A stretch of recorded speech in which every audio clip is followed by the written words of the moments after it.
안녕하세요. 열린시장 상한가를 잡아라 김선영입니다.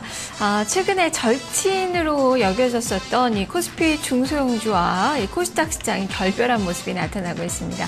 한 4월부터 봤을 때 그동안에는 같이 동반해서 움직임이 좀 나타났었지만 4월 이후의 움직임을 본다면 코스피의 중소형주들은 이 코스피의 소형주 같은 경우는 신고가 랠리가 펼쳐지면서 주가가 한 7% 이상의 상승률을 좀 펼쳤습니다. 하지만 반면에 코스닥 시장은 4월부터 하락세가 좀 이어지고 있죠. 주가도 2% 넘는 하락권의 움직임이 기록이 됐습니다. 연초와 비교를 해보더라도 주가 상승률이 코스피의 소형주 지수는 26% 이상 상승을 펼쳤는데요. 하지만 코스닥은 10% 상승에 그치는 그 모습이 나타났습니다. 자, 이렇게 결별한 이유는 성격 차이라고 좀 할 수 있을 것 같은데요. 그 성격 차이가 이익 전망에 대한 그런 모멘텀, 그리고 또 하나는 요즘 부각되고 있는 배당 이슈 때문입니다. 코스피는 이 중소형주라고 하더라도 이 배당 이슈에 민감하게 지금 반응을 보여주는 수혜주들이 많이 좀 부각이 되고 있기 때문인데요. 자, 그러면 이 코스닥 시장과 이 코스피의 소형주들 또 차별화가 이어질지 오늘 살펴보도록 하겠습니다. 자, 열린시장 상한가를 잡아라. 지금부터 출발합니다. 먼저 개장 전 주요 뉴스부터 확인해 보겠습니다. 어이재 기자. 네, 목요일 아침 전략 어떻게 세우고 계신가요? 오늘 아침 주요 뉴스 함께 확인해 보겠습니다. 첫 번째 소식입니다. 삼성과 애플, 2011년부터 시작됐던 4년간의 특허 전쟁이 이제 끝이 보입니다. 어제 나온 소식인데요. 두 기업은 미국을 제외한 9개국에서 소송을 모두 취하하겠다고 전격 합의했다고 밝혔습니다. 양사는 소송 철회 이유 그리고 논의 시기에 대해서는 구체적으로 밝히지 않고 있습니다. 하지만 시장에서는 이번 합의가 실익을 위한 전략이라고 분석을 하고 있습니다. 불필요한 소모전보다는 중국을 중심으로 재편되고 있는 이 글로벌 IT 시장 전략에 적극적으로 대응하겠다는 취지라고 밝히고 있는데요.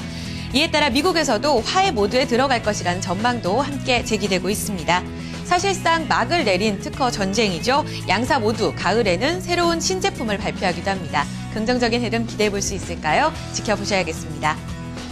다음 소식 보겠습니다. 어제 정부는 세법 개정안을 발표했습니다. 고배당 주식에 대한 세율을 3년 동안 한시적으로 낮추겠다는 방안 발표하면서 시장에 대한 영향력 궁금해지는데요.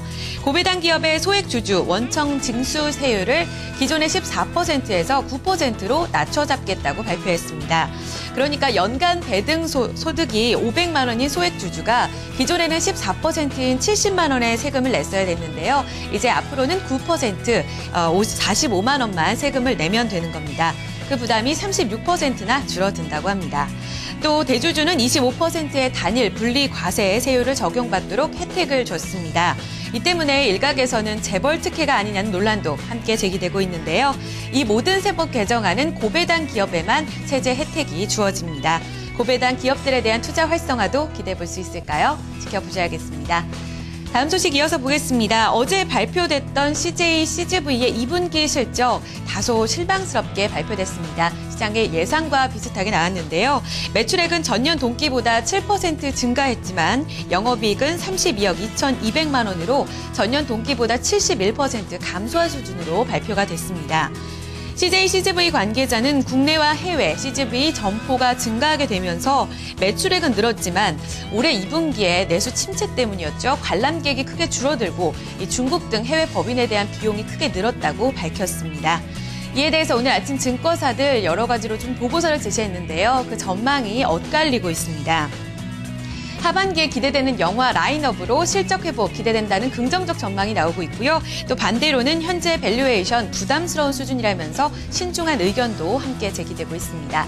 오늘장 전략에 참고해 주셔야겠습니다. 모바일 메신저 라인의 운영사인 일본의 라인 주식회사가 일본 모바일 게임 회사와 함께 글로벌 게임 시장에 뛰어들겠다고 도전장을 내밀었습니다. 일부 언론에 따르면요, 어제 라인은 1,000억 원 규모의 기금을 조성해서 일본 게임 개발 업체죠. 구미를 지원할 것으로 알려졌는데요.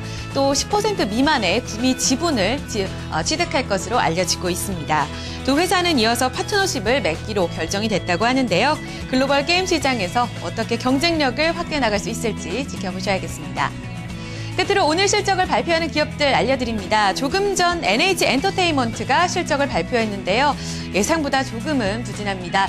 영업이익이 적자로 돌아선 점 확인이 되고 있고요. 반면에 당기순이익은 흑자를 유지했다는 점도 함께 체크가 필요할 것 같습니다. 이 밖에 지금 동시효과가 나오고 있는데요. 5% 하락한 67,200원 예상 체결가 나오고 있습니다. 조금 후에 시초가 확인해 보시면서 전략에 대응 필요하실 것 같고요.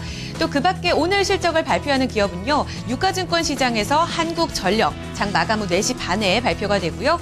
파라다이스와 썬데이토즈도 실적 2분기 실적을 발표할 예정입니다. 토마토TV와 함께 실적 속보 확인해 보시고요. 대응 전략도 성공적으로 이어나가시기 바랍니다. 지금까지 오늘 아침 주요 뉴스 확인해 봤습니다.